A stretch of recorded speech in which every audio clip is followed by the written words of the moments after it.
us.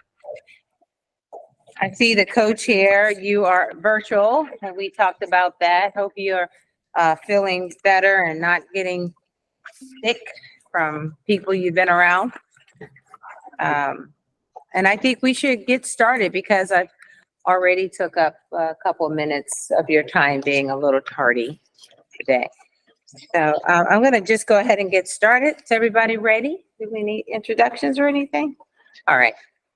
Okay, so welcome to what I think will be our final meeting, I hope. The final meeting of the Building Energy Transition Implementation Task Force.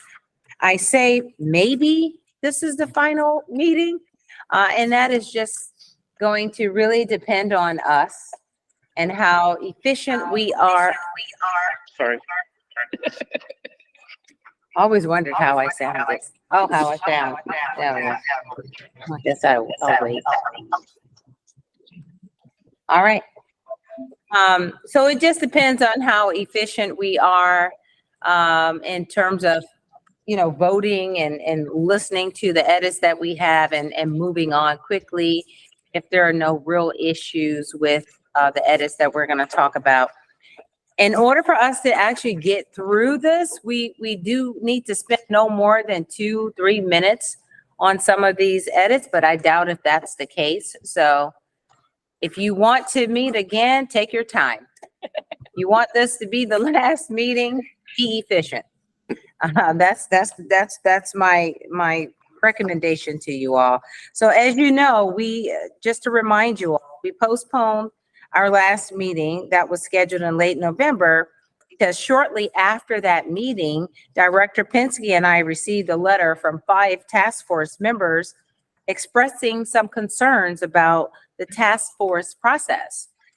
And I think all of you got the letter because it was forwarded to you all. So we also made sure that you have a copy of it today.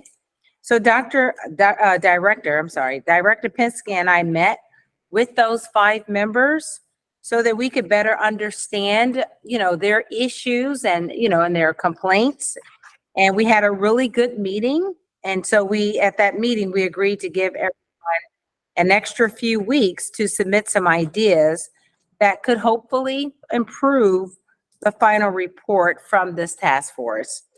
We also informed the General Assembly that the task force report, because as you all know, it was due December 1st. So we had to let them know that it would be delayed because we wanted to respect the opinions of the 5 that brought the issues forward.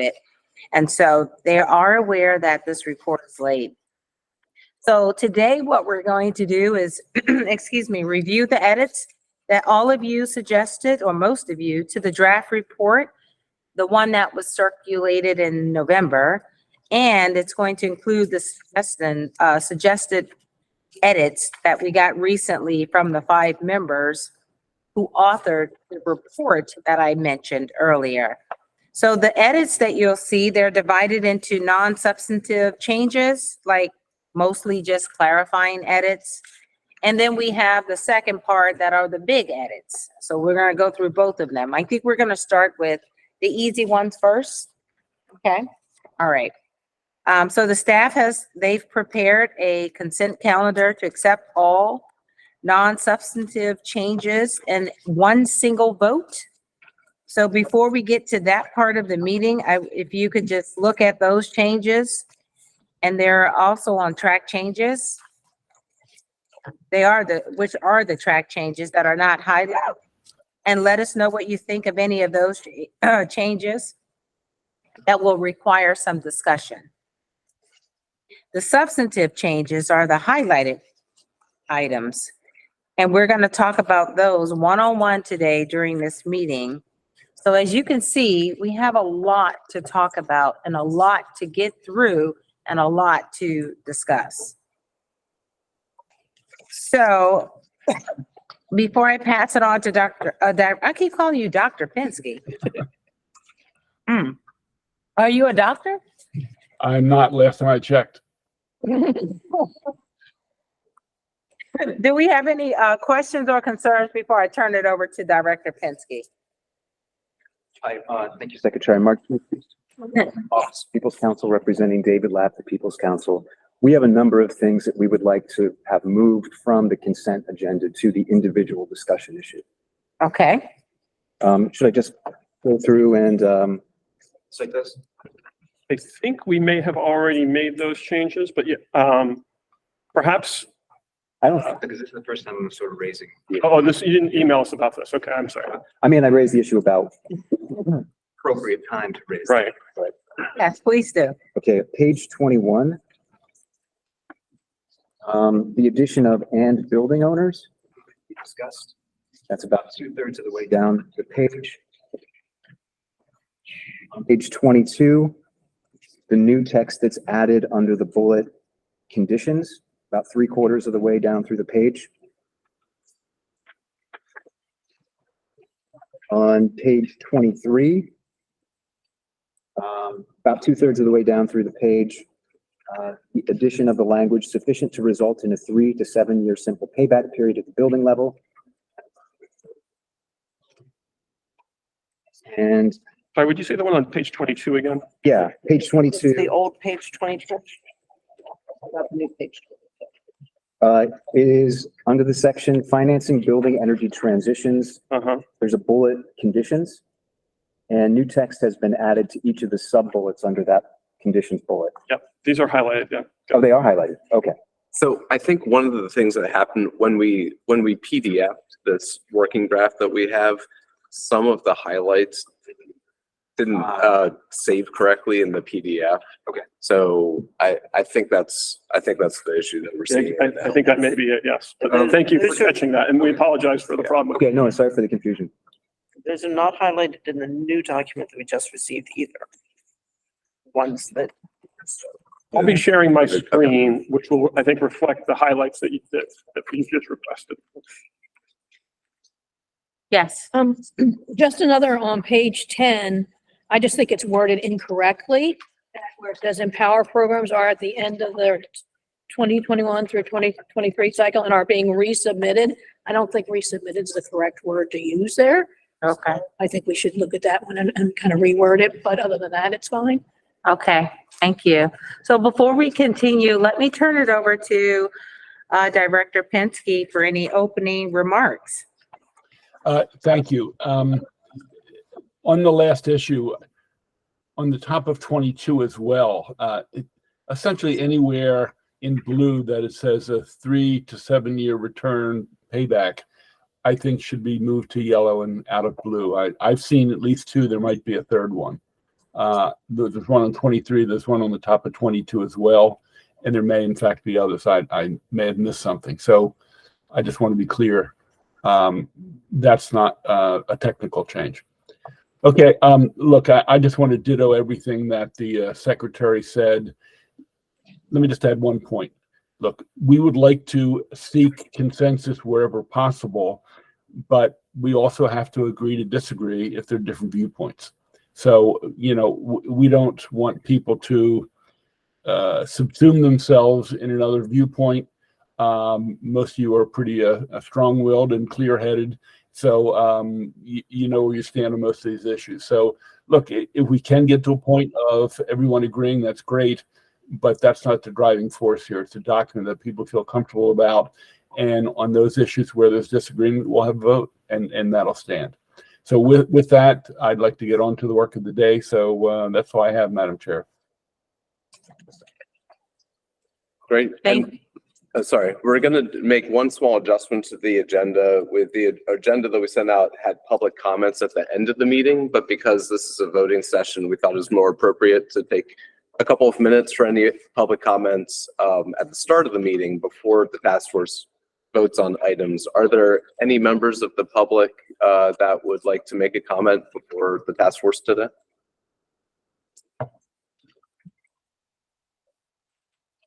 Okay, seeing none in the room and none online, unless I'm missing anything in the chat. Then we can proceed with the agenda. Great. My name is Cliff Majerzik. I'm with the Institute for Market Transformation, IMT, and we are supporting the Maryland Department of Environment in facilitating this task force, as well as some other building performance-related work. The first item for our consideration is the non-substantive changes. So we've changed everything that folks have asked us to highlight has been highlighted, and you'll see that as I share my screen. So the question will be if there is a motion to approve all the non-substantive changes, everything that remains unhighlighted. There's still the issue of, on page 10, a non-highlighted item that I think needs to be reworded because I don't think resubmitted is the correct term. And I would just suggest that it say power programs are at the end of the 2021 through 2023 cycle, and utilities have submitted their 2024 to 2026 cycle proposals, which are being evaluated by the PSC. Okay, I'll try and make that change in real time. On page 10, you said? Yeah, page 10. See on the screen now. I can't see that at all. If I can make it big. Here.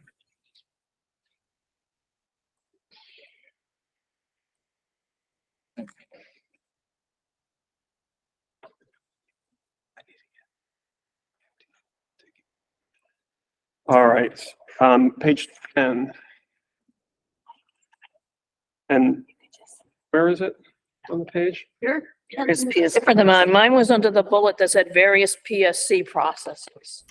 It's actually page 9. Go up a little bit. Thank We've you. made it yellow. Resubmitted is now in yellow. Okay. Since we're on it, maybe I think it doesn't sound like it'll be a very controversial change. Perhaps we could just make this change right now without having to return to it. Right, various PSC. So go ahead, Susan. Okay, and delete are being resubmitted by, and have it say instead, utilities have submitted their 2024 through 2026 cycle proposals, which are being, and then it can go to evaluated by the PSC.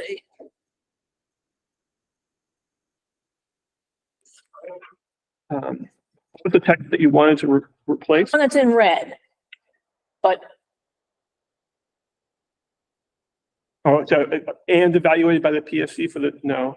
Yeah, for the 2024, 2026 program, is that the, yeah, where it says, and are being resubmitted by, delete that. You leave the end in it and I think, oh, I see it. And are being resubmitted, delete resubmitted, and are, would you repeat that again now? delete are being by. Okay, And then it can just say utilities have submitted.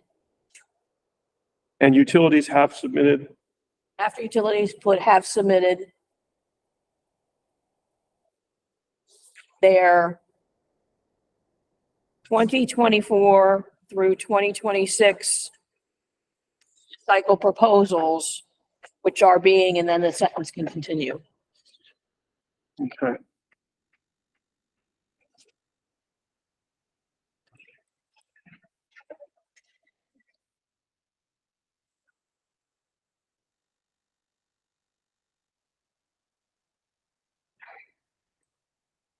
Does anyone object to this change? There's a hand raised online. Okay, go ahead, whoever has your hand raised.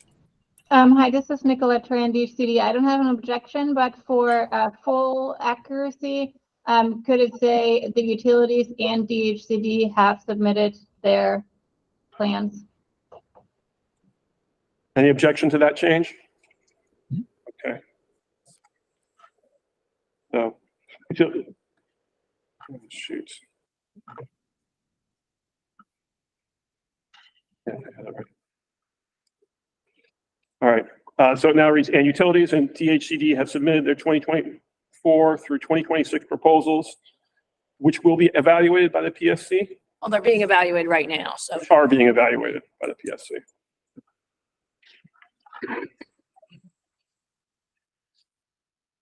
All right.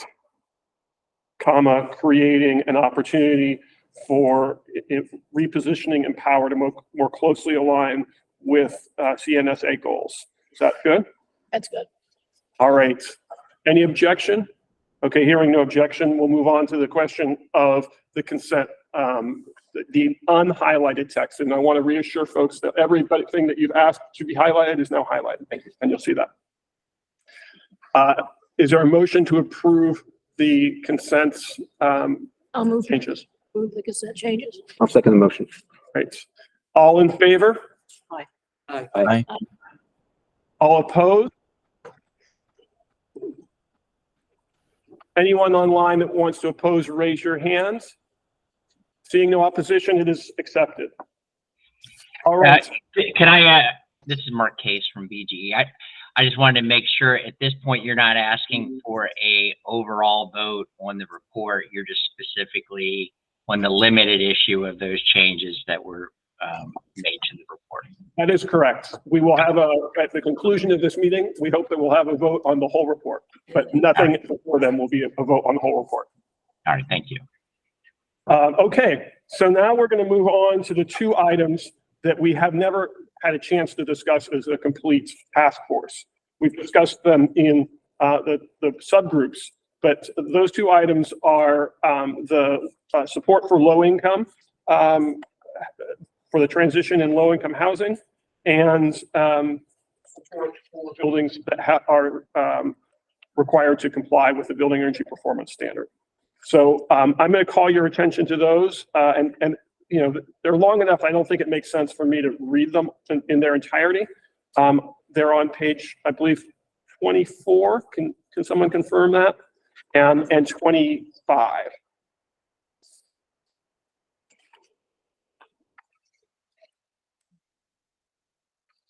Which ones again? I'll read the exact.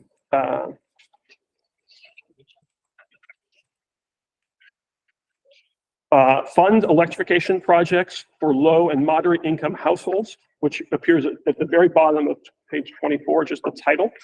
And then it continues on to page 25. And then also on page 25, the section support BEPS compliance of commercial buildings. And so we'll consider them one by one. First, we'll talk about the fund electrification projects for low and moderate income households. And we didn't receive much in the way of new comments for these two sections, which is.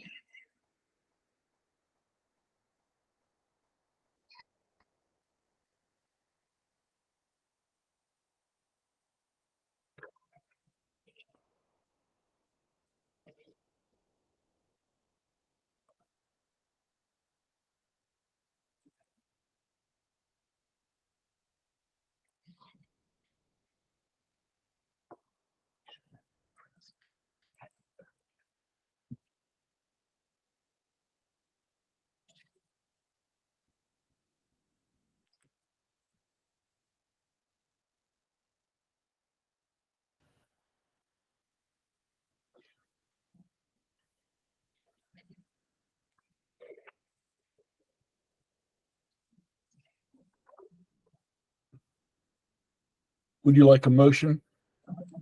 Yes. Would anyone like to make a motion to approve this new section? Move to adopt. Just about the low and moderate income section, right? Just the low and moderate income section, not support BEPS compliance. That will be our next discussion. So moved. Second. All right. We're take a vote now. Everyone in the room that supports this, please raise your hand. Everyone online that supports this, please raise your hand. And I'd like to remind folks that only task force members may vote.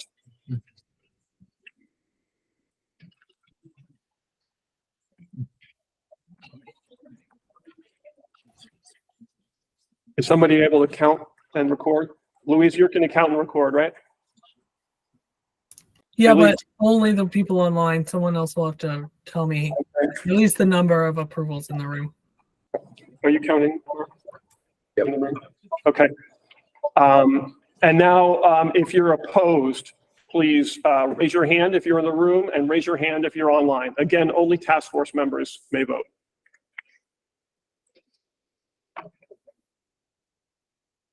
Okay, I don't see any votes in opposition. So it is approved. All right, the next section is support BEPS compliance of commercial buildings. Again, it's on page 25. I'll give you, Sections. yes, please. The bullet starting in early adopter incentive, the next to last bullet of the section, the $5 is in brackets. What is that? That's a good question.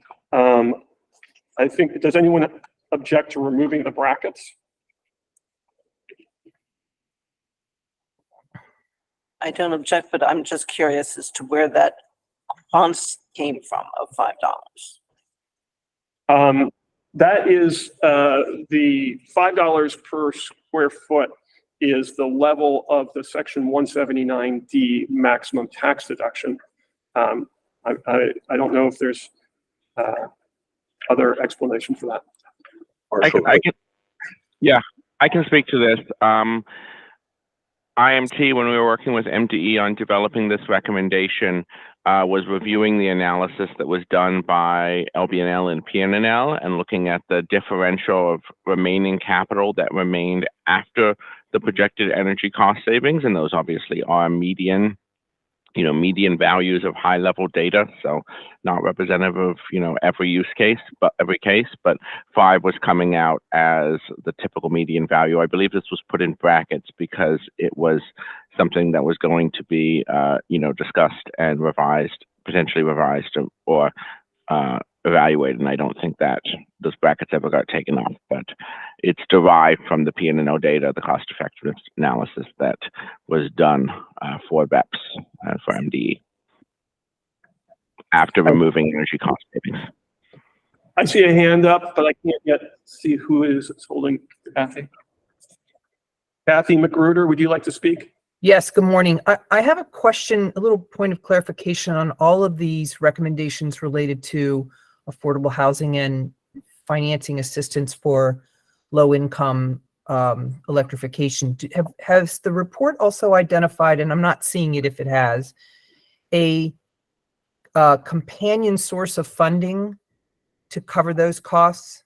Or are we just making the recommendation we don't have a funding solution identified? Thank you. There is a cap and invest recommendation that is part of this draft. Okay, so that is the source that we're using for all related funding. There are a couple of possible funding sources. That's the largest of them. There will also, I believe, BEPS, alternative compliance fee payments, which won't kick in until 2031. So that's, but in the distant future, that would be another funding source that's identified in this report. Okay, my question is that we're looking at a general pool of money and general distribution. We have not specified what goes to what from what source in the report. That's right. The report Right. recommending spending and recommending revenue, but it isn't Understood. tying one particular revenue source to a particular funding. Thank you.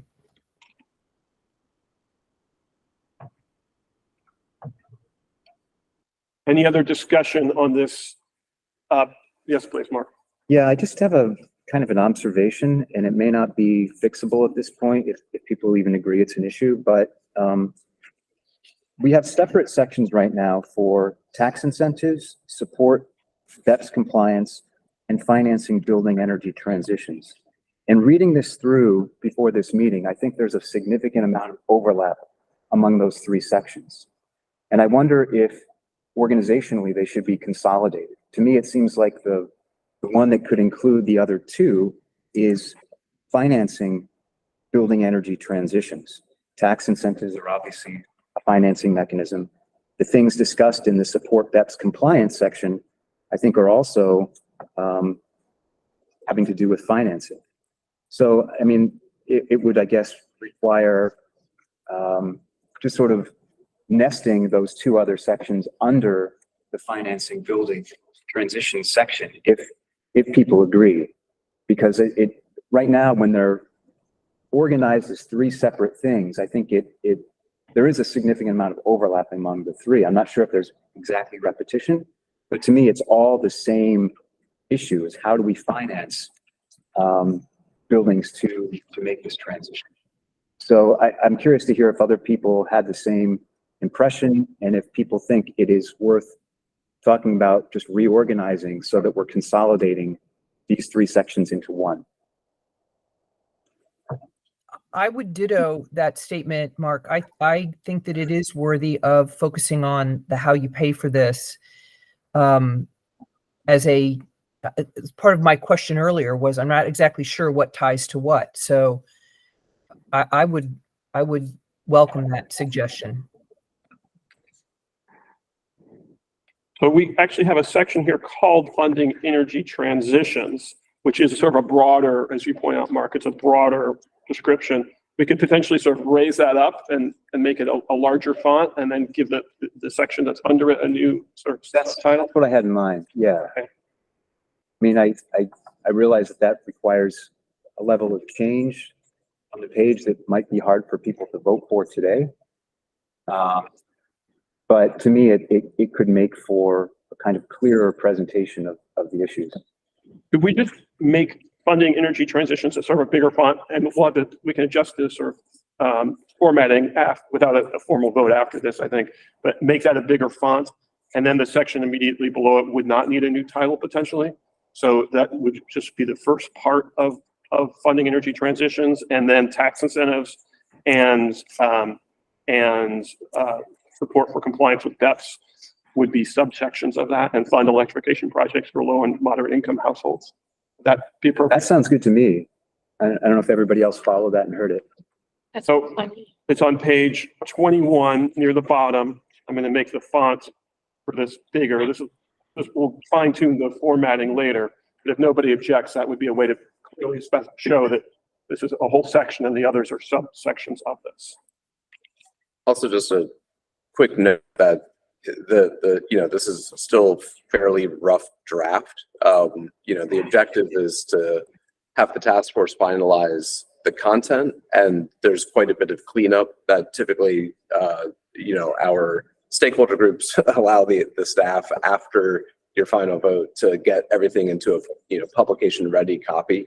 So we do intend to do some copy editing cleanup. But of course, in that process, we're never changing any of the content. It's just a matter of organizing things better, presenting them in a clear way so that they can be easily found in the document. Great. Anybody object to this change, making financing building energy transitions a category, and then the others are subsections? All right, hearing no objection. Any other discussion around the compliance with that support for compliance with BEPS section, which is on page 25? Would anyone like to call the question? Move to approve the section. Was that? Move to approve the section. Yes. Is that a motion? I move to. Okay. Motion. All right. We're going to take a vote. Everyone in the room and every task force member online, please raise your hand if you'd like to approve the support for building compliance with BEPS section. All right, hold it for a bit so we can make sure that we count.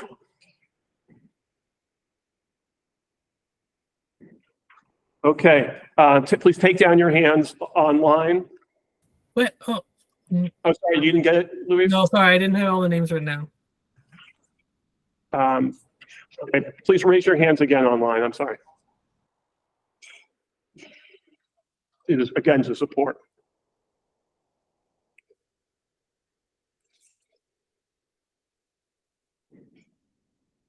Okay, thank you.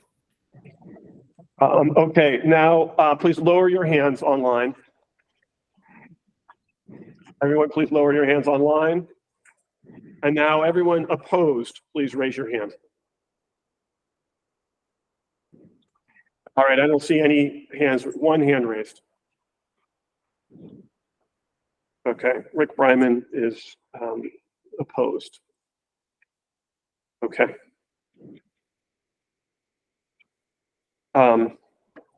Cindy, did you have something you needed to say? Yes, hi. We did get notification from two members, Tom Ballantyne and Stuart Capel, that they will be using Rick's vote as their proxy vote. So just making note of that for everyone here. Thank you, Cindy. Okay, the new section is approved. All right, so now we're going to go to substantive changes. So that's highlighted changes. And we're going to go from the top of the document down and hit all of them. I'm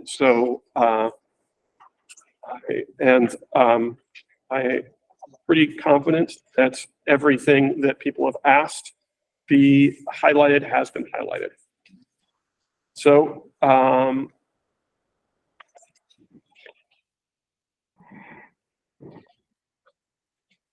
first highlighted section is under this executive summary. Oh, and I also want to mention that there was a suggestion of adding 3 to 7 years as a change to the executive summary. What we're going to do is we'll discuss that separately as part of other recommendations, and then if that's approved, that will be reflected in the executive summary. But whatever the task force decides on the full on that matter will be reflected in the executive summary. So going to the first highlighted, it's within the executive summary, which on page 4, it's the first bullet, state funding for building sector transition, in addition to say including mechanisms to price fossil fuel pollution. So mechanisms to price is the highlighted change. And throughout these, because time is of the essence, I'm going to go relatively quickly and just ask if there's any objections. If we don't hear an objection, then we'll just consider it approved. Any objection to this? Yeah, this is Mark Case. I object. Okay. All right. In that case, anything that you want to say quickly about that, Mark, or should we just go to a vote? Well, I guess what I would say about it, it's unclear to me what's within the scope of this. At times I've heard that it might apply to gas distribution companies. I've also heard it suggested that the cost would not be recoverable if imposed on the companies. And so I cannot support that. Okay, any other discussion? All right, taking a vote. All in favor of adding this text, please raise your hand, either in the room or online. Again, only task force members.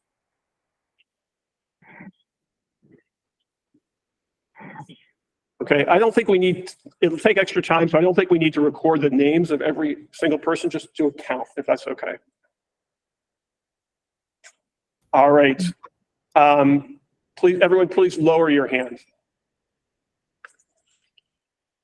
All right, everybody opposed, please raise your hand. All right, there's one vote in opposition. The change is approved. Oh, no, sorry. I count. I apologize, that's too fast. There's 5 votes in opposition, including proxies. Change is approved. All right, the next section is the bullet financing building energy transitions. It reads, expand and support, including options for building owners through programs such as on-bill repayment, and then here's the addition, state interest rate buy downs for, and I'm going to also include the rest of this bullet, commercial property assessed clean energy CPACE, credit, and then the new yellow section, credit enhancements such as loan loss reserves. Does anyone object to these 2 highlighted additions to the financing building energy transitions? Yes, go ahead, Mark. I just want to flag that these are discussed in a little bit more detail on page 23. And so we could have the more substantive discussion there in return here, or I guess we could just have the substantive discussion covering both sections at this stage. I don't know if that's your call.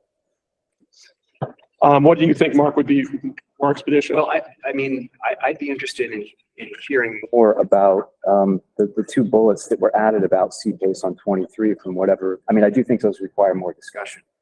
So, you know, I'd be fine with having that discussion now and then voting on this part in the executive summary, if that's. There's also the reverse that we can talk about those. I assume the executive summary at the end of the day will reflect what's ever decided in the report. Yeah. So we could save those discussions until we get to that section and then assume staff will adjust the executive summary as the decision. Right, that might be a better. Okay, we'll table this for now, and obviously we'll get to page 23 and we'll have a substantive discussion of it. So tabling the changes on this bullet for now. The next one is tax incentives. Create new tax incentives to facilitate projects and the addition and project components that are harder to finance. Any objection to that addition?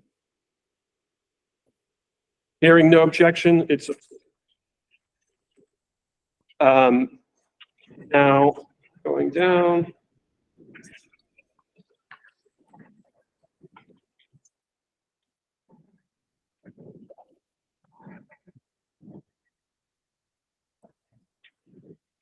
So we're on page 7, the bullet limited income housing near the bottom of the page. It reads limited income housing focused on residential buildings of any size that serve limited income residents fall into this group. Low income is defined as residents earning less than 80% of area median income. And low income housing is any single or multifamily building that offers rent affordable to them. And I know, Louisa, you had suggested maybe broadening it to include owner occupied. So we could make it offers rent affordable to them or is otherwise affordable to them.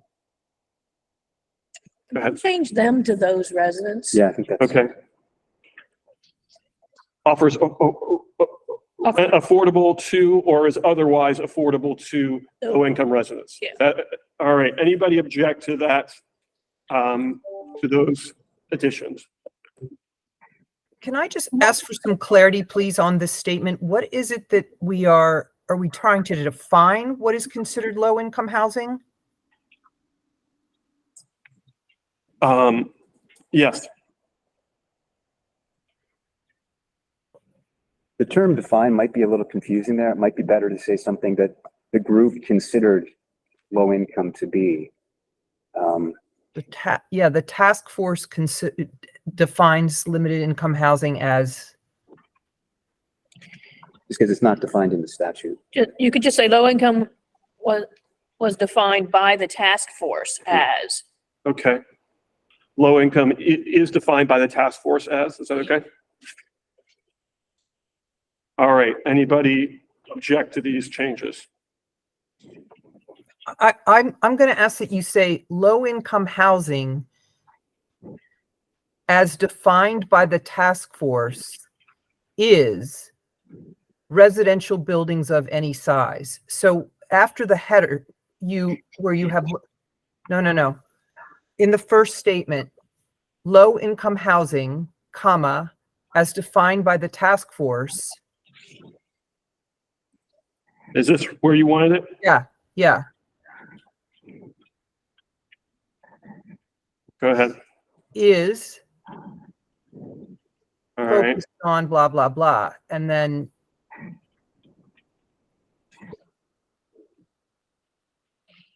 okay. And then we can remove as defined by the task force. Yeah, that can come out. Okay. All right.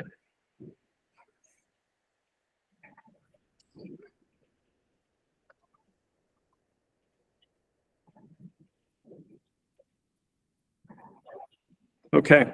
I have a question, please, regarding large buildings. Where are we defining hospitals and medical facilities? They, I think, are included in large buildings. That was something that the large building subgroup considered. Okay. Is it worth noting that specifically in that section? I mean, to the extent commercial and residential buildings, but you don't reference. Would you like to add institutional, focused on commercial, institutional, and residential buildings? Would that address your concern? I don't know that hospitals are necessarily, or medical facilities are necessarily institutional. I think they are. I mean, they are considered commercial under building code. Just as government buildings are. Yeah. We don't normally see hospitals called out separately. Either they're considered part of commercial or sometimes they're considered institutional. But when you're talking broad categories, I never see them called out separately. Do you have a preference that's between leaving it as it is or adding institutional? I think you can leave it as it is. Okay.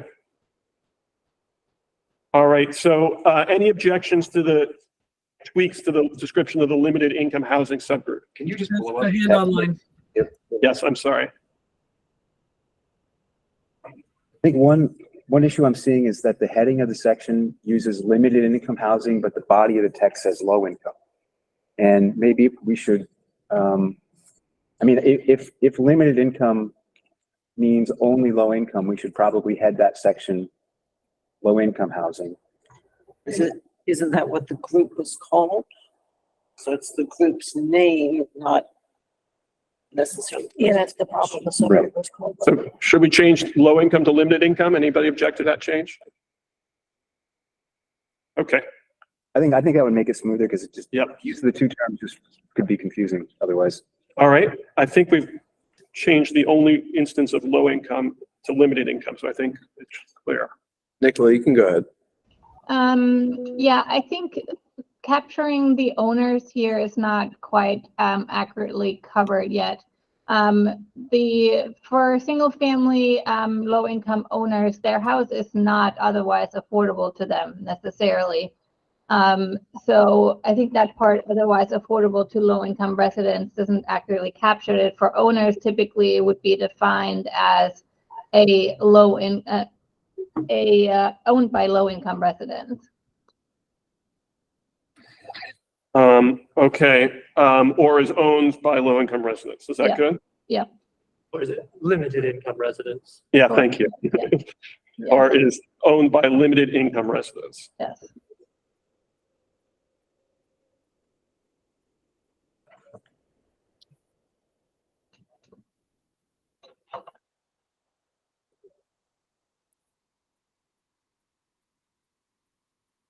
All right. Any objections to this text? Okay. There's a few lines above that in quotations. Income as well. Oh, thank you for catching that. Okay.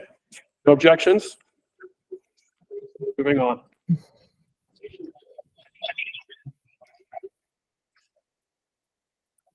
So the next one is policy context, rulemaking process for the state's BEPS. And it's just adding except federal buildings and K-12 schools and removing privately owned to be more accurately reflective of the actual scope of the existing building energy performance standard. Does anybody object to these changes? There are other types of buildings that are exempt from BEPS. So if this is intended to be an edit to list all of the exempt categories, then we need to add manufacturing and agricultural buildings to the list. Why don't we say will require most large buildings except those accepted by BEPS? Great. Okay. Except those accepted by BEPS, No, Exempt. except those exempt from BEPS. Yeah.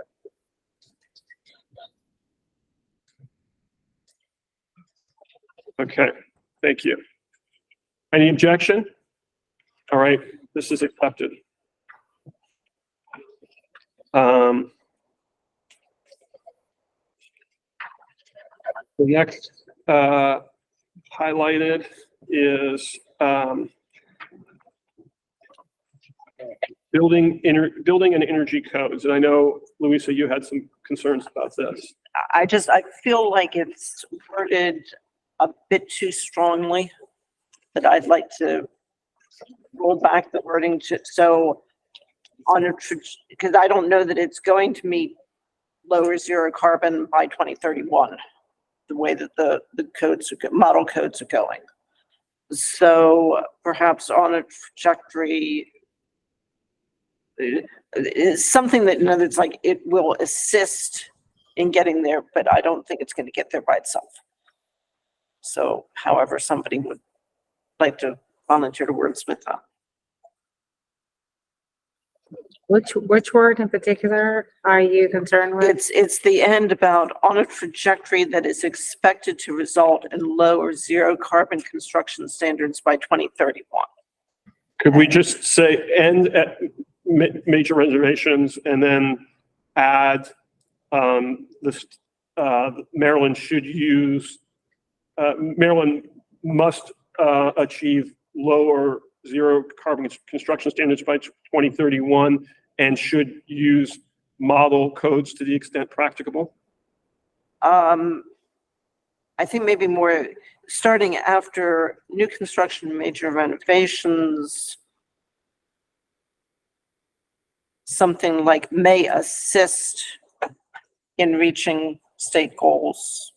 And may assist in reaching the state goals. State goals for low and zero carbon construction. Does anyone object to that? Are you okay with? Okay. Forget.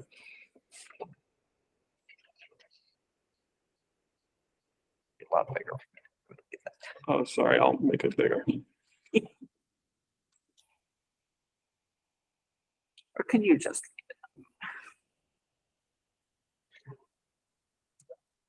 Of adopting low or zero carbon construction standards by 2031?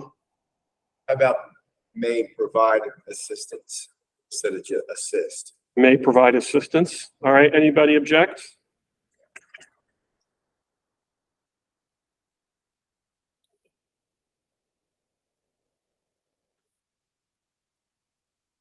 Give people a second more to look at this. I think it's actually cleaner the way it was written originally, but I'm fine if this is what people want to do.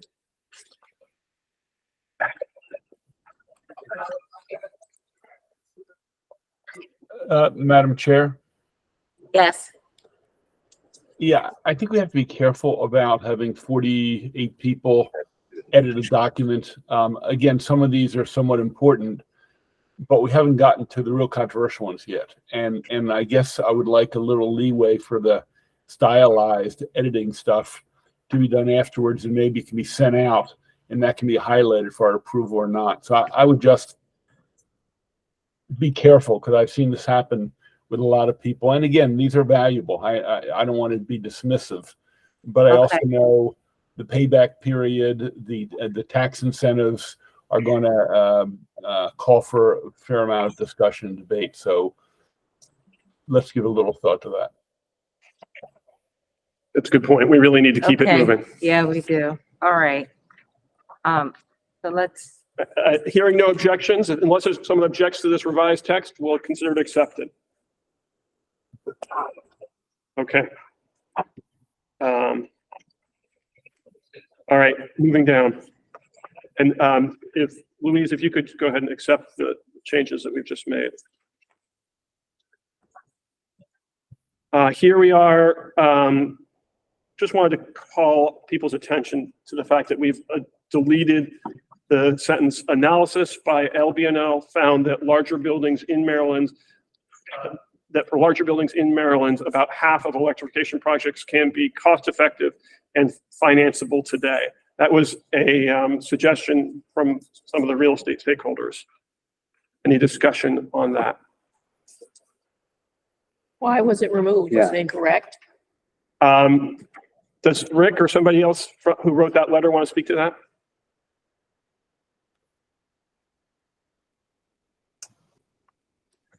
Yeah, I can speak to this briefly. I think this was more Tom's edit, but I knew the context of it. The issue becomes that depending upon your leverage point of your property, you may not be able to get additional financing in today's environment. You could have more borrowed than what the property is worth. So there needs to be a pathway to get to that point of financing energy projects. But the statement is just talking about what an analysis found. Yeah. And I agree with the secretary that this is factual from a report that LBNL has done. And yes, there are still needs to fill gaps, but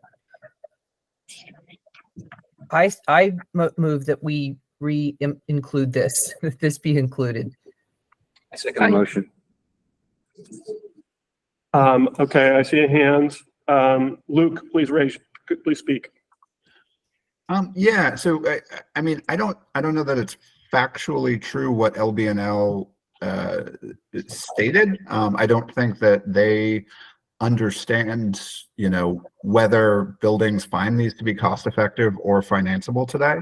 I think they made assumptions based on averages, and I think that it'd be worthwhile to think through whether that's appropriate for a report like this. Because I know I've looked at very similar projects at portfolios that I oversee, and I do not find this that statement to be at all true. So I'm concerned that the language is not truly representative of how the industry views these projects. So if the text was edited to say, however, task force members felt support is still needed to help some building owners and occupants make changes, are you comfortable with that? I mean, this is, I don't think we're in disagreement here. I think there's some that can be financed. Yes. Sure. Yeah, I think there probably are some that could be cost effective or financeable. I do not think half is just, I just don't believe that. And I think the point of this paragraph is that support is needed to make sure that these can be done in an appropriate time frame to support the state's goals. I'm not sure that including the sentence advances that particular aim.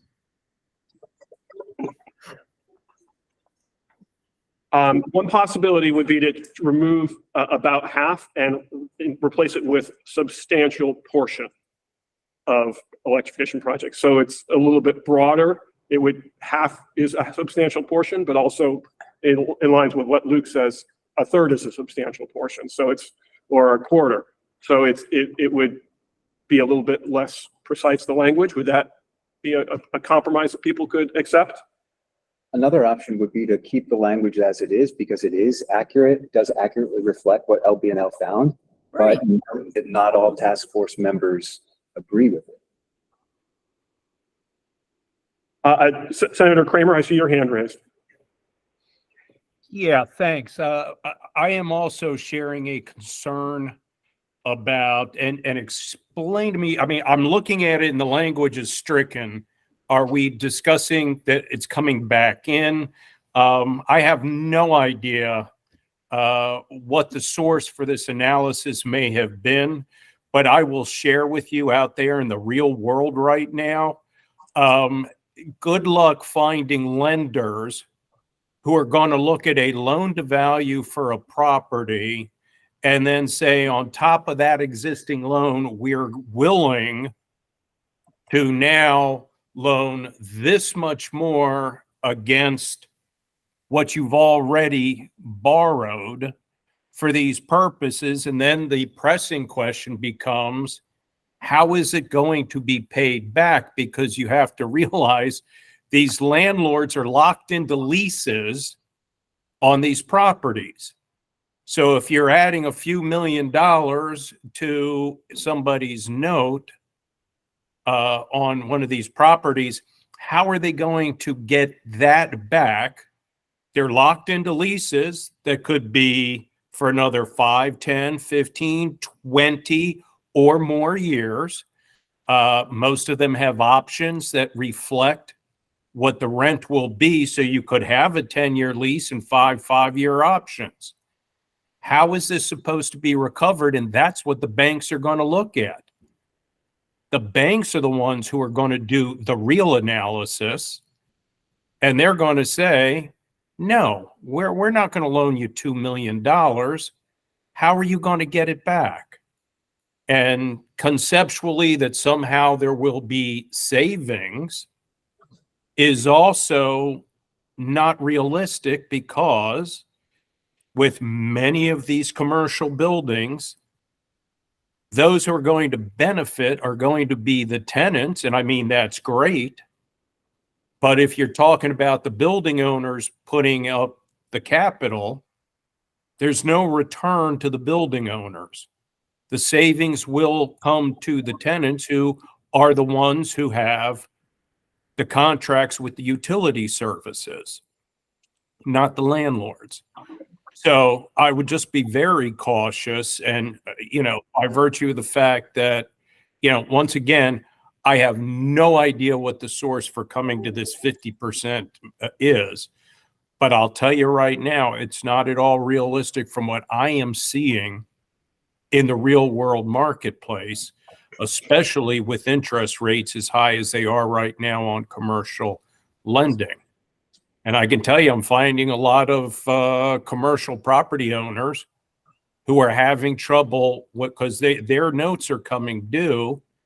And what had been 3, 4, 5% is now 7, 8, 9% interest rates. So I would utilize caution. Okay, thank you for that. So we Go have- ahead. We have I'll three withdraw my hands motion. raised. Sorry. We're going to I'll take, withdraw my motion. If the intent of this paragraph is to say that, I think the last sentence is the most telling. Many projects still require additional federal and state resources to make them economic. So I don't have a problem with citing a national laboratory as being accurate, but I think that the point is that there is need for public support for the projects to be financeable. So if that's the intent of the paragraph, I would either move that last sentence up behind the statement about the findings from the national lab to underscore that that's what we're trying to say, or take that sentence, take the national lab, leave it off the edit, just leave the edit the way it is. Susan, you have your hand up. Well, I have no problem with the statement as written. Would it work to simply stop the sentence at cost effective and get rid of financeable today? Just say that the lab found that for larger buildings in Maryland, about half electrification projects can be cost effective. However, support is needed to help the building's owners. I like that. All right. Do I have a motion? The motion would be that we keep the stricken sentence, but we strike and financeable today. Move. All right, we have a motion to make that change. Is there a second? Second. Okay, everybody in favor of that change, please raise your hand, including online, task force members only. Shoot. Could you All repeat right. the motion, Cliff? The motion is to keep the stricken text, but remove the end of the sentence that references financeable today. Okay. Is it possible we can move to the substantives once now? These are the substances. Oh, we're. All right, everybody lower your hand now, please. Okay, everybody opposed, please raise your hand. All right, I don't think I see any hands raised. Oh, Luke and Rick is a proxy. Okay, so we have 4 votes against. The motion carries. The text will be restored, except that we'll strike and financeable today. Okay. Would it be appropriate to move that we accept all changes up until the header of cost and funding overview? If people are agreeable. So.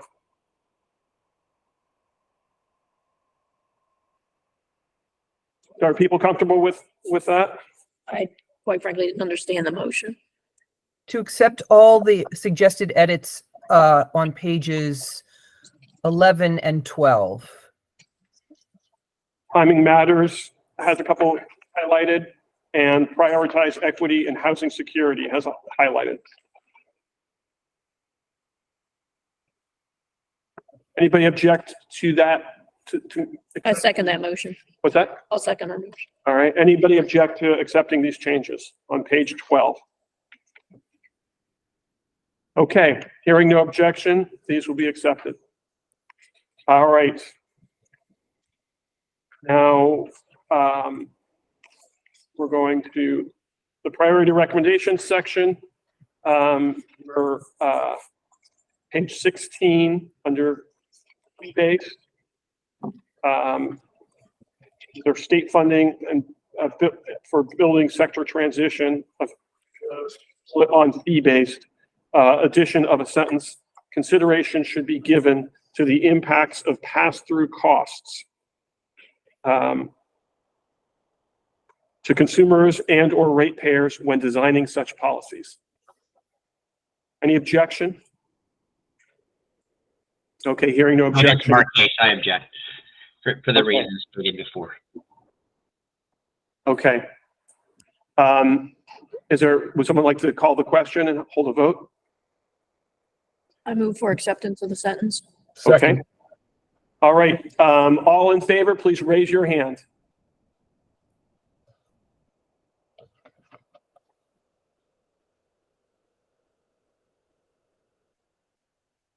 Okay, everyone please lower your hand.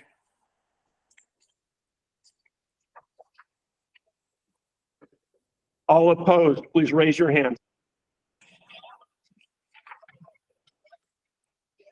All right, there's only one vote opposed, so it carries. Okay, the next section is this sub-bullet. It's a new sub-bullet. Shoot, I'm sorry.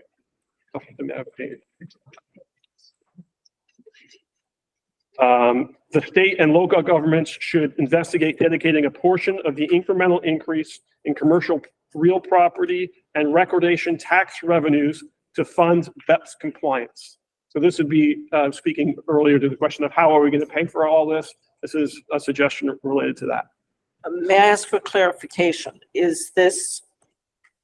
Are these funds then to be used by the state and local government to fund the improvements that they need to do for BEPS compliance? Or are they saying that the money? It doesn't speak to that question. It's so that would be open to interpretation by others if we leave it as it is.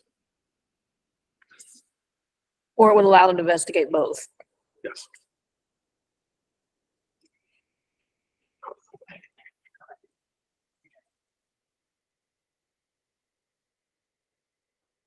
I mean, presumably local governments would be able to make the decision for themselves how they wanted to do that, unless the state law constrained them. So this is enabling language. I think it's just a suggestion, a Recommendation. This is not a legislation. This is just a recommendation to the legislature and the governor. Okay. All right. Does anyone object to this addition? Okay. Hearing no objection, it will be added.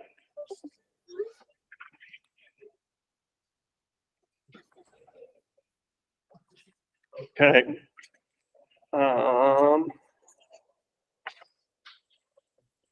Here on page 18, near the bottom, under workforce development, it's also critical that existing workers receive more training to recommend, incorporate, and execute electrification projects.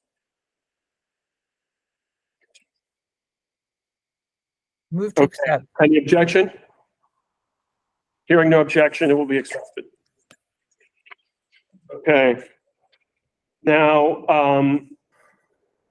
this is a bullet about at the top of page 19. Oh, I'm sorry. Here we go. As noted above, this is bottom of 18, sorry. As noted above, it is also crucial that existing workers receive more training to recommend, no, I already got that, sorry. These subsidies should start at $7.8 million per year and ramp up over time. That's an addition following that meets state and local requirements, including section 179D and 135L tax deductions and other tax incentives in the Inflation Reduction Act. Any objection to this addition? How did the number come to be 7.8 mil? What was that, a recommendation from? Yes, I think, Louise, do you recall where this came from? from AECom There's a technical analysis. footnote. It should state in the footnote at the bottom of that page. Yeah, I don't, Okay, I see I that believe it's it's from AECom. okay. So an AECom analysis recommended that level of funding. And it's described in Appendix B of this report. Any objection to this addition? Okay, hearing no objection, it will be accepted. All right. Here we go on page 19 near the bottom, grow the clean energy transition hub. Appropriate beginning at $500,000 per each year for salaries and or contract capacity. That's for salaries and or contract capacity. And let's also consider at the same time the other change just below at the bottom of page 19. Provide technical assistance to building owners to support decarbonization strategies across a range of building typologies, similar to the work done by the Department of Energy's Better Climate Challenge. And I know this was a suggestion that came from the real estate letter. Any objections to these additions? Hearing no objections, they will be accepted. I see a hand. Go ahead, please. This is Cindy. I was wondering if we could get clarification from Rick on whether this accurately represents what you requested, and Luke. Yes, please.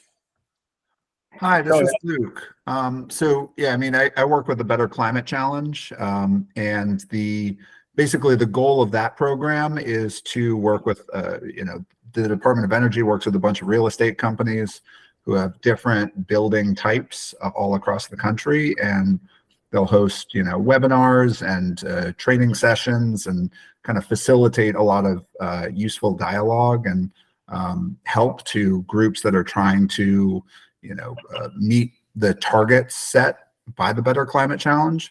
I've just found it to be a helpful tool in working in our portfolio and trying to find decarbonization solutions that are scalable and effective. So I thought it was a pretty good model for a hub to follow. And Luke, you're comfortable with this text that reflects your request, right? Yes. Okay, good. We're accepted and moving on. Thank you. Coordinate with local governments and code officials. That's added as another bullet near the top of page 20. Any objection? Okay, hearing none, it will be accepted. All right. Here under one-stop shop to support limited income housing, still on page 20. It will serve both subsidized affordable housing and unsubsidized or naturally occurring housing using a variety of eligibility options that could include geographic or rent level eligibility as alternatives to income verification. Any objection? Hearing no objection. I'm sorry, could I hear I'm curious about the person who proposed this language, exactly what it would entail. I think I don't know who proposed it, but I would say this is like census level data could be used as a means, census tract level data as a means of enabling a lower level of requirements like attestation by the owner and not having to get income statements from individual tenants. That's pretty common policy elsewhere, and it streamlines and reduces paperwork. I will add that is currently in our plan proposal that's evaluated by the PSC. So, and just to chime in on the added changes that were added in here, all of these are already happening to some extent or another. So I think it was just an intent to solidify some of these specific recommendations that various members have made. It wouldn't be limited to the items that were added here. It would just be examples that members felt strongly about should be solidified, right? Okay. Hearing no objection, this will be added. Again, then going down, DHCD should look to include models, including the DCSEU Affordable Housing Retrofit Accelerator. Any objection to that addition? Okay, hearing no objection, it's added.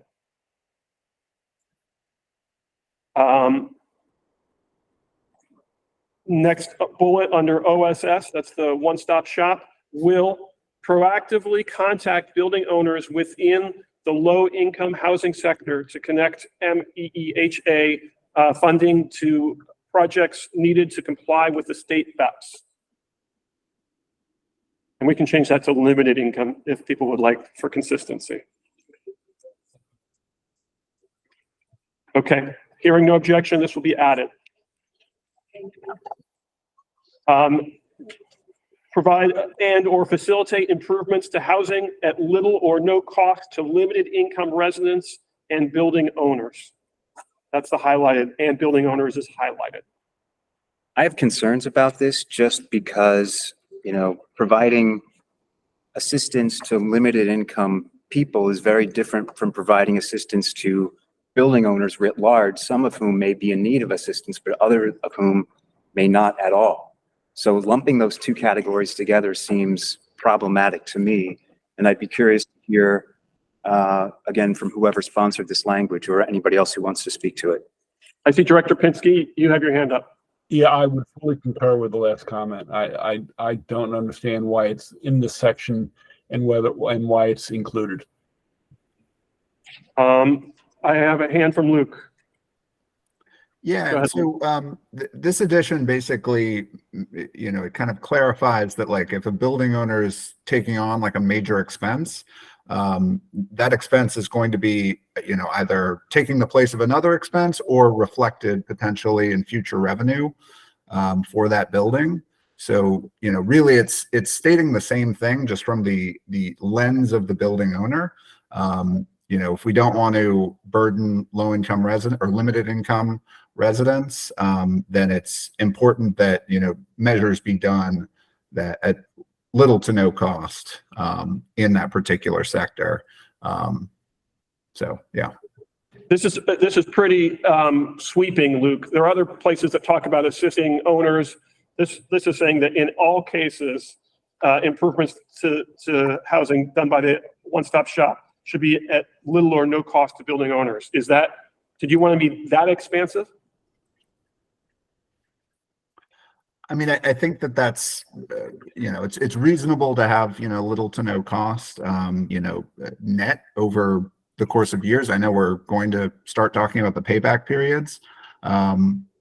If it was, if it made more sense to include an extra line, stating, that building owners would be able to absorb the costs over an appropriate time frame, I think that might be reasonable. But ultimately, like if a major cost is imposed by a building owner, that is another way of saying it is imposed on the residents of that building, because it's an entity that is facing those costs, and the revenue is going to have to come from somewhere, or there'll be a bankruptcy. I move to strike this language just because I think as written, and I haven't heard a specific amendment, it is extremely expansive. It literally says that the state should pay potentially everything with no analysis of what the cost might be. And there's the further very detailed discussion of particular incentives we have for this issue. So I don't agree with this language. I would second that motion. Okay, all in favor of not adding and building owners, not accepting that addition, please raise your hands. Again, it's task force members only.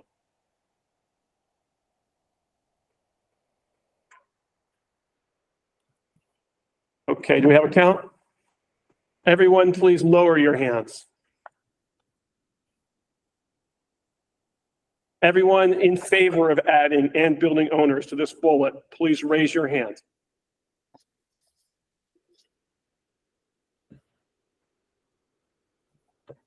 All right, including proxies, we have 5 votes.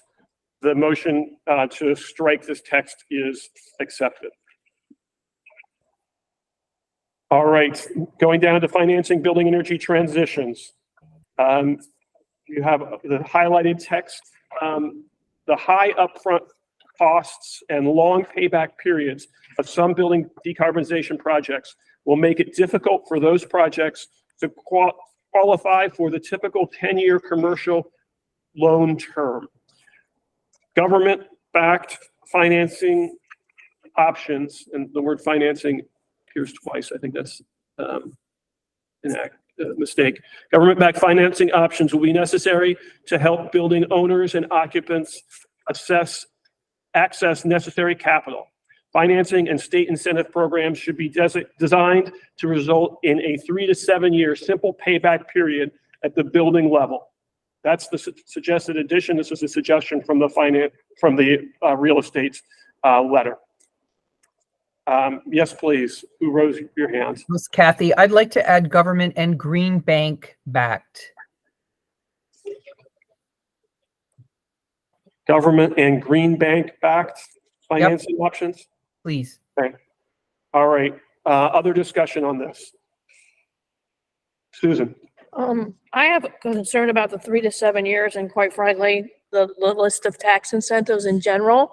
There's been no study done as to what this will cost the state. We did a lot of studies with regard to low income and everything else, and we have no idea how much money the state will not be getting through any of these tax incentive programs or the 3 to 7 year designation. So I'm very uncomfortable about including this as a recommendation in our task force report without knowing the effect of it.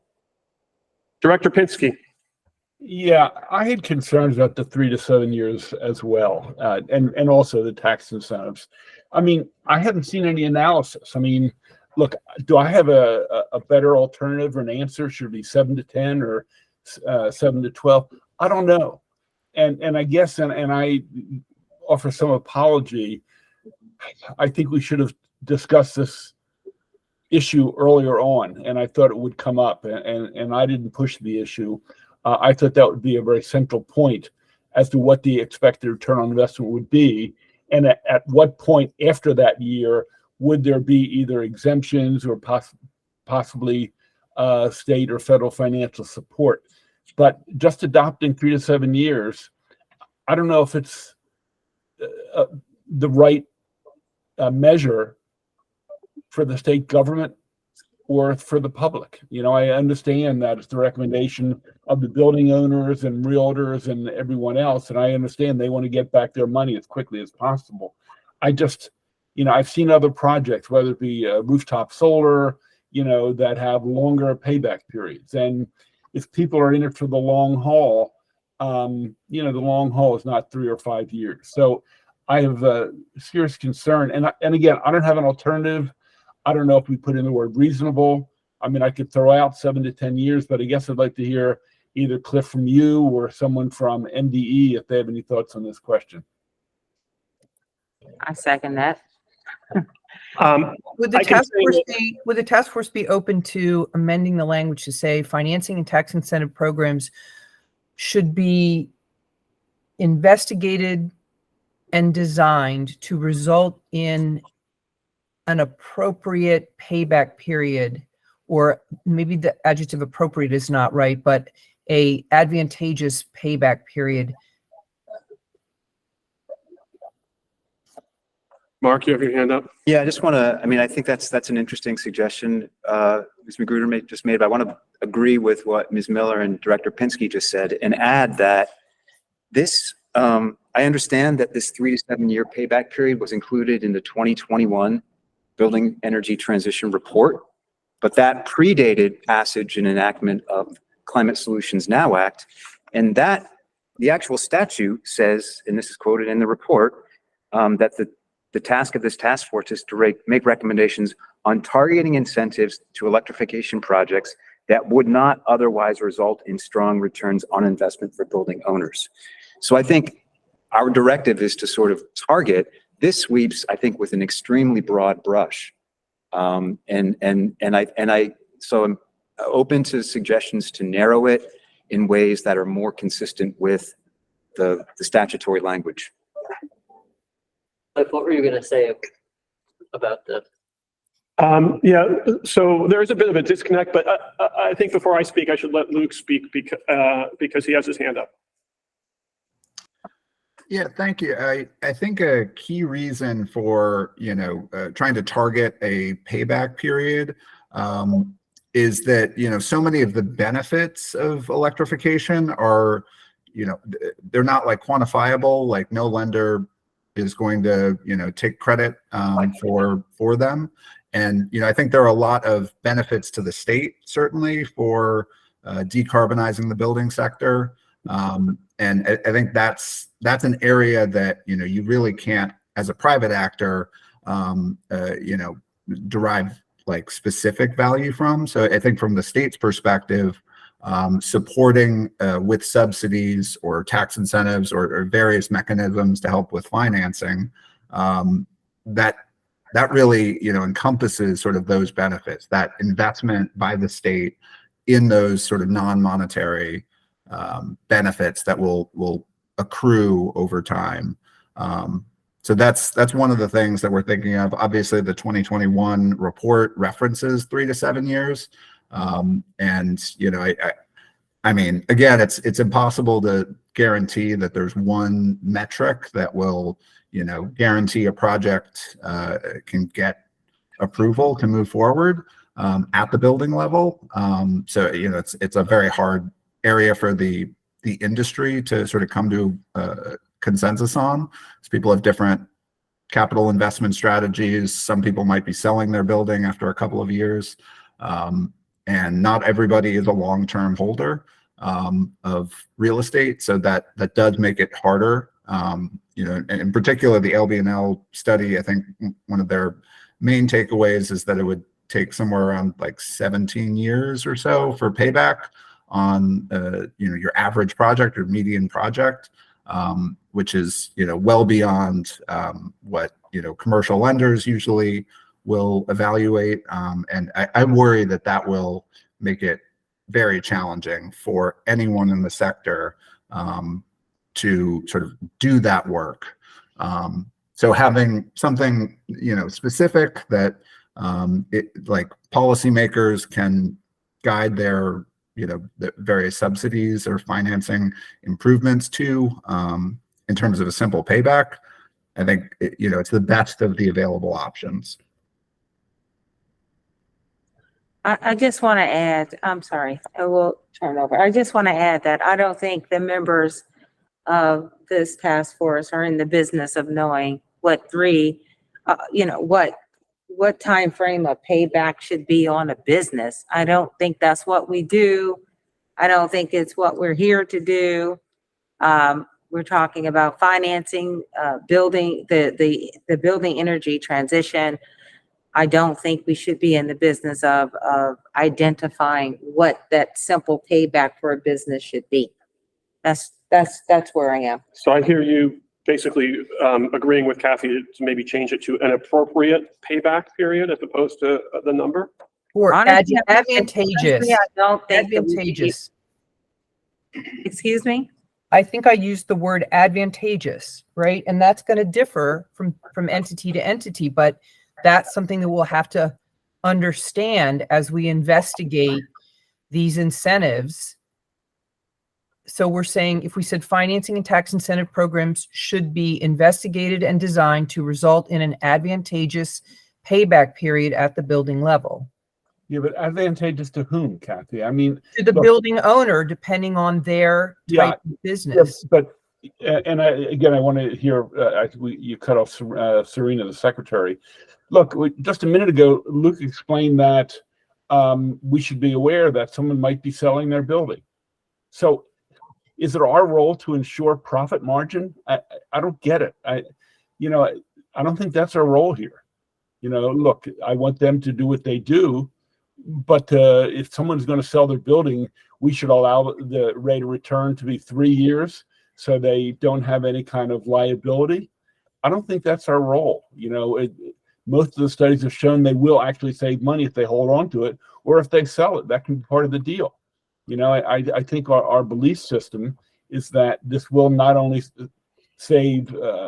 help save the planet, but it will save people money economically. But I don't think we have to bend over backwards to guarantee and ensure a profit margin based on the market and whether someone sells their building 3 years out or 5 years out. I don't get it. Oh, hold on, the Senator. Senator Kramer, go ahead. Thank you. And I'm going to push back a little bit on Administrator Pinsky's comments about profit margins. I would proffer to this group, nobody's going to be profiting from these investments. What they're going to be seeking is trying to recover the costs that they are going to be absorbing as a consequence of these expenses. So please, let's be very thoughtful and mindful of what these outcomes are. And to the Secretary's point, do we have anyone from the industry that these building owners, property owners are going to have to turn to try to find money? So in other words, where are the lenders on this task force to say, you know what, this is or is not even remotely realistic. And no, we're not going to be lending into this marketplace on these conditions, on these terms. So I would suggest we be very cautious at how this is going to happen, and broad brushes about who's going to be benefiting. Yes, we do want the planet to benefit. I get that. But at what point does the government have responsibility for helping lift that elephant? And what is it that's realistic to place on the private sector when we hear the Secretary comment? Well, we have no idea what this is going to look like, and I don't disagree, because we don't have the resources here right now. We're all speculating about that. So, you know, look, at the end of the day, what we're debating here is a recommendation to the General Assembly. It's, hey, here's a concept. Financing tax incentive programs should be designed to result in using Ms. Magruder's language, which is fine, that is advantageous. It doesn't say it's got to be profitable. How about it makes sense so that we are not forcing some of these property owners into bankruptcy or to find financing that may not exist. So I would ask that we please use caution in, you know, these discussions about who's going to be able to afford what and how that's going to occur. Well, and speaking to Senator Kramer, he wanted to hear from a lender, and we have Kathy Magruder, who's had her hand up for a while. I'm just going to echo Senator Kramer's comments. I think the term advantageous is fine. The idea is that we do want to look at ways that we can incentivize these property owners to comply with the BEPS regulation. It's not going to be easy for everybody. And if there's a way that government-backed financing options can help make that happen, I think it's worthy of investigating and looking for ways to help ease their path to success. Director Pinsky, your hand is up. Yeah, just very briefly. I actually didn't disagree with much of what Senator Kramer said. You know, I think we understand if the payback is beyond a reasonable, appropriate, advantageous point, there has to be some discussion, whether it's state support, if there's a revenue stream, or some exemptions. I think the question is putting down on paper, what is that number? And that is where my objection comes in. And look, it may be that the investment they make, they don't get back in X period of time, and that they need either some get out of the jail free card, I hate to use that term, but where they don't have to comply or comply at that timeline, or else maybe if we have the financial wherewithal and we have a revenue stream for there to be state or federal support. So I don't disagree. We don't want to run them into the ground. I just don't think we have enough data to say what that return period is. So Director Pinsky, are you saying you're comfortable with saying an advantageous payback period as long as we remove the numbers? Yeah, I'd prefer another word than advantageous personally, whether appropriate, reasonable, whatever. And let that be decided later with some full-throated conversation with all the experts around the table, not just the people who potentially could benefit the most. That's all. So I'm not against at some point in the near future coming up with something. I just don't know what it is. Comments from Susan Miller and Luke Lanciano, and then we're, I think, going to call the question on this. Go ahead. What I would recommend is that what we could say about payback periods is the state should investigate an appropriate payback period which will incentivize and support owner participation. Rather than advantageous can be read different ways. I think incentivize is a less loaded word there. Could you read that once more, Susan? Sure. The state should investigate an appropriate payback period which will incentivize and support owner participation. And that would be replacing the current final sentence? Yeah, starting at financing over to level. I think that makes sense. I think I'm sorry, I butted in line somebody else before me, but I get in the queue. Should investigate providing incentives that will provide an appropriate. Should investigate an appropriate payback period which will incentivize and support owner participation. I think you probably need to say something about the payback period without reference to incentives or something. Okay. Providing incentives that. Yeah, providing incentives with a payback period that will incentivize and support owner participation. That will result in a payback period. That incentivizes and supports owner participation. Does that take into consideration the fact that owners have different points? That's why it's broad. The state's going to investigate it and figure out what the best one is. I've got 60-year-old buildings that I'm keeping. Yeah. So. And then they may create different payback periods for different situations, but the state should investigate the whole thing. If I could, by building owners, is that? Go ahead. Yeah, incentivize owner participation. Well, if they are over 35,000 square feet, they have to participate. I mean, that's in the law. So I'm not sure about incentivizing participation. I mean, some buildings, some of the stock are required to participate. That was in a law that was passed 18 months ago or 20 months ago. So I don't know if they're the right words, because I don't know if that's getting changing the law. That if that were followed, that might necessitate changing the existing law on those that are covered. Large buildings, there's 9,000 buildings that are 35,000 square feet. Well, we could just change it to which would support the required owner participation in the program, and just get rid of incentivized. Just would that would support. Much better. The state should investigate providing incentives that will result in a payback period that will support participation by building owners. Is that what you're suggesting? The required participation by building. Support the required participation by building owners. I think we're getting close, because we do want to show that we respect the role of buildings and what, we need them to do.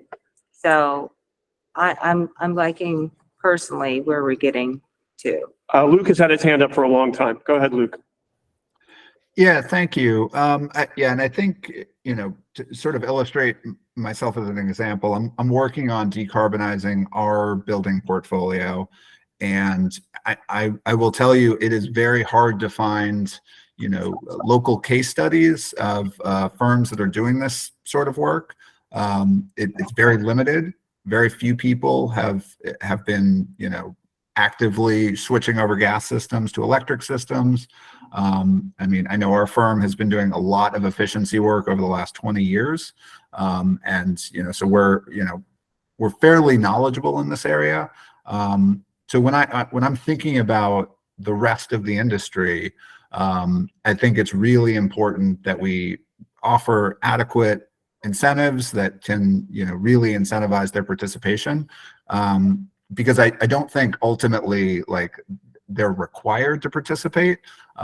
They are, required to participate in BEPS, but there are, there are just going to be some challenges in actually, assessing fines across a huge sector of the industry. And ultimately, like, the building energy transition needs to happen very quickly. Like, I don't think many people understand how hard and long it can be to shift a building from one mode into another, and it takes years. Our first steps are basically looking at load studies and feasibility of new equipment for properties where we are not shutting them down. We are not kicking out, hundreds of residents. We need to do this work while the buildings are in operation. And I think ultimately that's what most buildings in the state would prefer to do, because then they have some revenue coming in. They keep people in place. Obviously, it's in the state's interest to have people, housed and have an adequately sized housing market. So having incentives that help encourage early participation is really crucial. With luck, by 2030 or 2035, we'll get to a place where, it's much easier to do this work. New technology hopefully will, help resolve a lot of the challenges that we face. But in the interim period, a lot of buildings are going to need a lot of work and a lot of investment dollars. So that's, I think it's really key to focus on incentives that, are really encouraging businesses to participate. The reason a lot of businesses have been doing solar projects, for example, is they've found a model that is, both it pays back after a period of time. It has like direct impact on their operating expenses. And there are models that you can do where there's no money down, but there are fewer incentives sort of on the back end with like community solar. And I think creating more projects that meet those criteria is going to be really critical for shifting the industry. All right. Thank you. Yeah, We have just two more, I think. Two more comments, And and then then we we're going to have a vote. We're running out of time here. Yeah, understood. I would, I'm not sure that I agree that the sort of metric of payback period is the appropriate thing to be using here. I mean, earlier with the amendment, we have the sentence analysis by LBNL found that for larger buildings in Maryland, about half of electrification projects can be cost effective. We struck and financeable today, but it seems to me what we're trying to do is close the gap between what can be financed by the private market, which I had understood based on the LBNL study to be about what is cost effective. In other words, if it will be cost effective, then it should be able to be financed. So I wonder if bringing back cost effectiveness is another way of approaching this, so that it could be something like financing and tax incentive programs should be designed to ensure the availability of capital for improvements that would otherwise not be cost effective. It's another kind of approach, I guess, and it's just because this is the first time that the concept of payback periods has been introduced, I think, in this task force with these edits. So I just wonder if we should tie it to the analysis that's been done. Okay, we're going to hear from Kathy, and then I think we're going to need a motion for some sort of language and be able to move on. Go ahead, Kathy, please. So I'm saying that the language should be, the state should provide incentives to encourage building owner investment in measures to comply with BEPS and enable advantageous return on investment.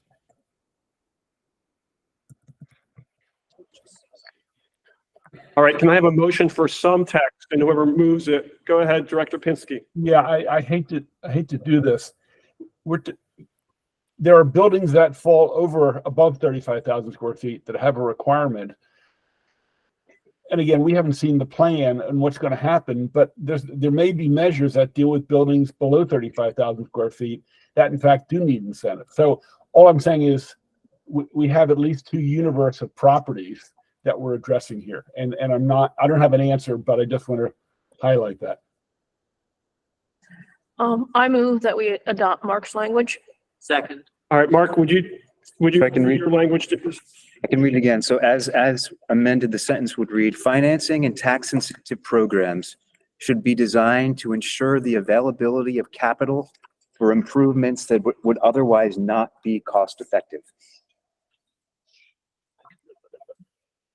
I'll second that. To be designed to ensure Ensure, ENSU, ensure the availability of capital for improvements that would otherwise not be cost effective. All right. Everyone start thinking about it. We're going to have a vote. I've got to finish typing this. Sorry, I'm slow typing. That would not otherwise be cost effective. Is that right? Yes.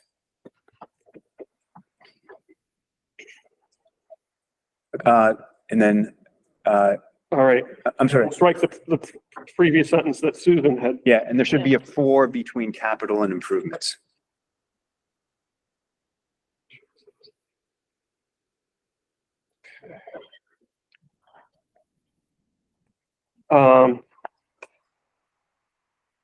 For between capital.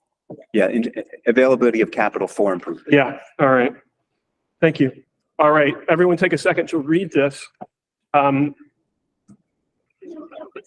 you moving to I'll move to adopt that sentence. just that sentence or the whole of the highlighted text? That's The whole of the highlighted text. okay. All right. So we're going to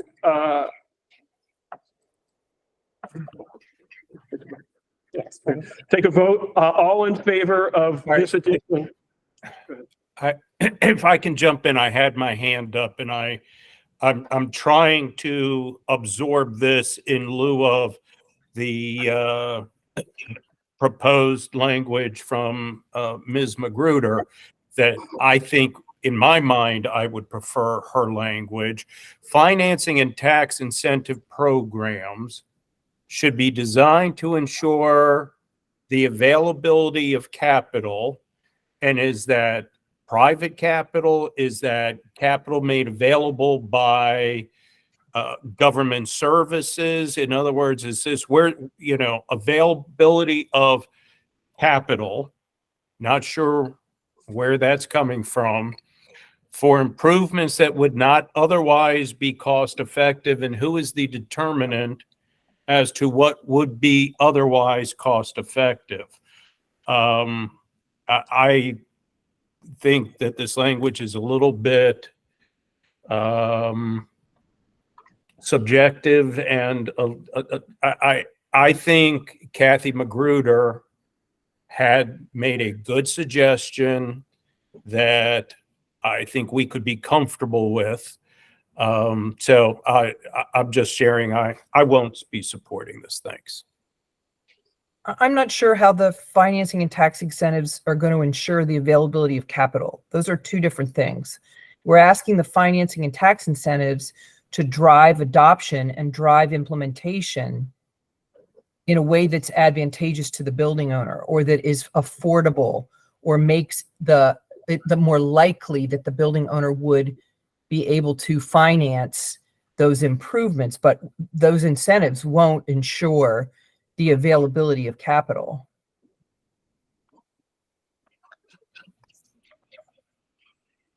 Okay, go ahead. I think both statements say a similar thing. I like the most recent one, because it's broader. Which one are you referring to? Which language do you like?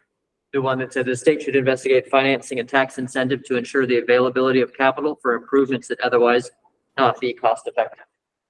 I like that because it's broader. And at this point, we're trying to provide direction about ways that people should move, not define actual programs.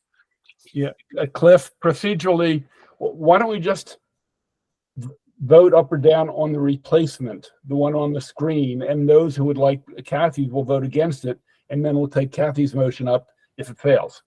Okay, that's what we're going to do. So the language is on the screen, which was suggested by Mark and Susan. The key sentence being financing and tax incentive programs should be designed to ensure the availability of capital for improvements that would not otherwise be cost effective.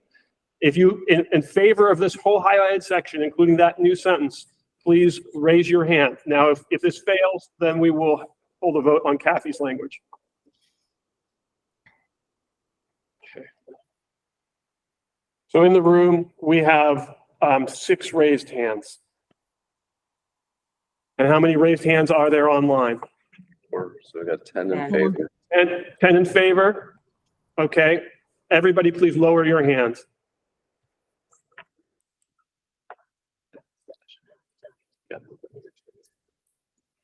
Okay. Everybody opposed, please raise your hand.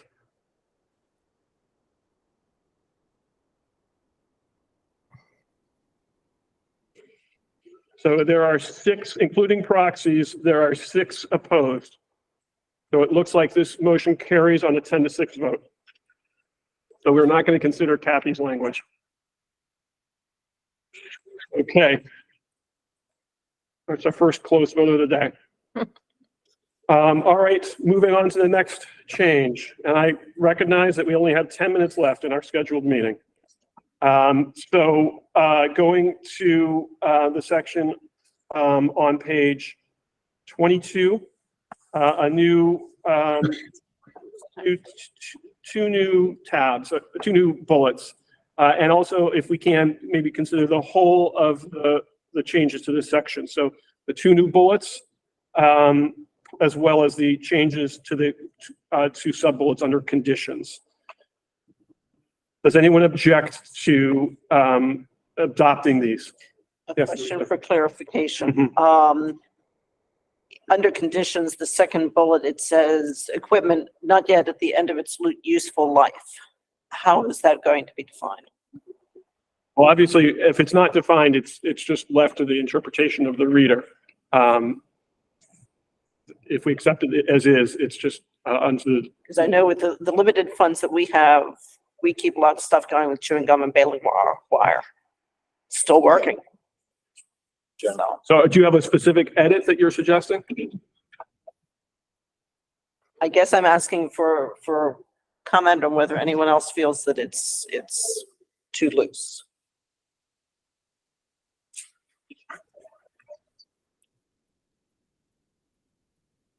I mean, in this case, they're just saying, look, we're not going to be paying for any new fossil fuel equipment, but you can put on, say, controls like a programmable thermostat, that you are allowed to put a programmable thermostat that would be associated with, say, a gas furnace.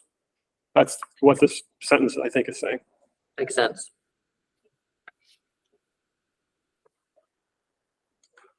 All right, there's a comment. All right, I see online. Yep. Go ahead, please, Luke.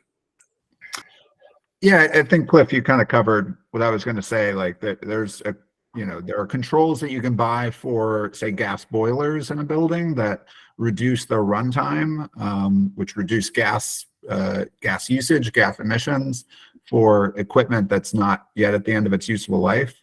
And I think it's worth it to, incentivize those sort of controls because it reduces total gas use. Even though it doesn't immediately replace all of the gas equipment, which itself is, of course, very expensive. And I think it's reasonable to offer incentives that offer such controls, because it does serve the needs of, both building owners, by being more cost effective, directly reducing operating costs, and it directly reduces gas use. So that's sort of why I think that measure or that particular sentence has value. Kathy, go ahead. And please keep comments short. We're almost out of time. The bullet that is stated state and local CPACE laws should be amended to create residential PACE loans. I think that should be stricken. This is focused largely on commercial properties. We've had a lot of analysis on residential PACE. In the state, there are still federal level policies regarding PACE in secondary mortgage markets that have not been changed. This is something that is not going to be implementable under the current federal policy guidelines. I'd second that motion. Does anyone object to removing this bullet about residential pace? All right, I don't hear any objection. We're going to remove that bullet. So, If I have one comment on another bullet, the addition of sufficient time and resources to create robust consumer protections. Concerns about that. I mean, I think in it. that bullet's been deleted, I think. Oh, it has? Yeah. Okay. Okay. It's not deleted in what we have. What you look up, no, I look up on the screen. I just asked if anyone objected to deleting that whole bullet, and no one objected, so that bullet's out. No, I think Mark was referring to something else. Okay, what were you referring to? Yeah, under conditions, the first bullet where the new text says, Sufficient time and resources? yeah. Concerns about that addition. I mean, in its original form, it's a pretty simple recommendation for there to be good consumer protections with financing measures, and having time and resources to create consumer protections is different from the outcome of actual good consumer protection. So it feels like a different standard from a lot of other recommendations that we're using. And I mean, I don't know who proposed that, if somebody wants to speak to why they think it's preferable, but we would prefer it in the original form, just to say, ensure that all financing programs are accompanied by robust consumer protections. Does anyone want to speak in defense of keeping sufficient time and resources to create? Yes, please, go ahead. Hello, I'm Jared Lucha speaking on behalf of the Public Service Commission. We submitted a comment before on this, specifically requesting to add this language, sufficient time and resources, because this will be a process of the commission that will take quite a bit of time and may require some more people to come in to the commission. So that is why it was added. All right, is it acceptable to you, Mark, or? Well, if I understood the comment, it's that there's a concern that there be sufficient time and resources, but there's not opposition to the outcome being good consumer protection. So I think I would maybe phrase it differently. Ensure that all financing programs are accompanied by robust consumer protections, and that sufficient time and resources are provided to accomplish that result, or something like that. Broadly, Jared, does that sound like something that you could accept? Yes, that's fine, and I'll also let Chair Hoover speak on that too. Yeah, I think we can live with that. I mean, the idea is that I just need, enough time to go through the process that we have to go through, which is fairly bureaucratic, for want of a better word, to implement these things. But, the goal of having robust consumer protections, I don't have any concern with that. I just want to make sure we get time to do it.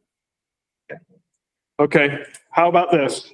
What I have typed on the screen, which is more or less what Mark just said. Yeah, that's by OPC. Okay. However, sufficient isn't defined. I mean, what is sufficient time? What's sufficient? Well, I mean, I guess I'm willing to live with, some other word, just one that conveys that, we can take the time that's needed to make this thing done. So if you want to say sufficient, adequate, I'm not bound to any particular word. I just need the assurance that we got the time to do this. What, adequate? And none of it defines it. I don't know. We could strike. I like it the way it was. I mean, the idea is about consumer protections, and I hear the argument. The argument is, yeah, but we need time and resources to do it. I just think that's embedded. Well, actually, not quite. So when Okay. the legislators can attest, this is something that we talk about all the time when we get legislative mandates about having adequate time to do it. So it's a fairly routine concept. All right, let's see. Ensure that all financing programs accompany that robust consumer protections. That sufficient time and resources. We could strike the word sufficient and just say time and resources.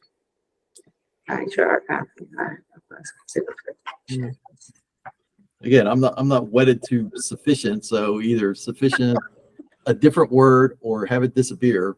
It's more the concept that I'm. That considers, time and resources in creating those. No, the concept is, we don't have any problem with developing robust consumer protections. All I'm looking for is, an assurance that we will have the time and ability to create those things. I mean, this is a process that involves a lot of different parties who have a lot of different views, and trust me, the devil will be in the details in creating these things. So I just need enough time to work through that process. Yeah, Cliff, I think it might be time to remind people, these are recommendations. They can only be quantified by the legislature for a specific time. So whether we put sufficient, adequate, or take it out, it's a general recommendation. This is not the final word. This is the introduction and not the final thing. So I think we heard PSC chair's concern to give them time to act on this. Obviously, the legislature will have the final word. So I know there are a lot of angels that can dance on the head of a pin, but I think we need to be a little aware. So are you moving to accept the language with that sufficient time language? Is that what you're moving, Director Pinsky? I was moving towards completing this conversation. Right. Oh, it's noon. It would be great if we could just put to rest this one issue in the next 2 minutes, and then we can adjourn. And unfortunately, I think we're going to have another meeting to complete our work. Not unfortunately. Yeah, well, unfortunately, but certainly we have to meet again. All right. Is there a motion? I mean to accept the language that's on the screen. Okay. I second the motion. Okay. All right. So we're going to vote to accept the language that's on the screen. Everything. Are you moving to accept everything here? All this highlighted text on the screen. Is that correct? Yeah, the other bullet's already been stricken, correct? Yeah, we struck the bullet that there was no objection to strike. I move to accept the language as written on the screen. Okay. All right. Everybody in favor of accepting all of this highlighted language, please raise your hand. Task force members only, please.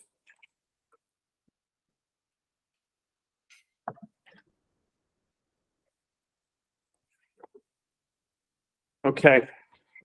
All opposed to this, accepting this language that's on, everyone please lower your hands. Sorry, everyone please lower your hands. All opposed, please raise your hand.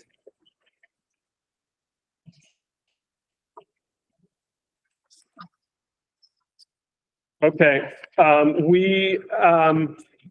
it is approved by, I think, overwhelming vote. And we are going to have to adjourn. Thank you all very much for your hard work on this. Wish everyone happy holidays. And we will be following up shortly to schedule what I am confident will be our final meeting. Yes. Thank you all. From 8 a.m. to 5 p.m. We got a lot done though, so thank you for that. Yes, it was a lot of hard work. It's a big order.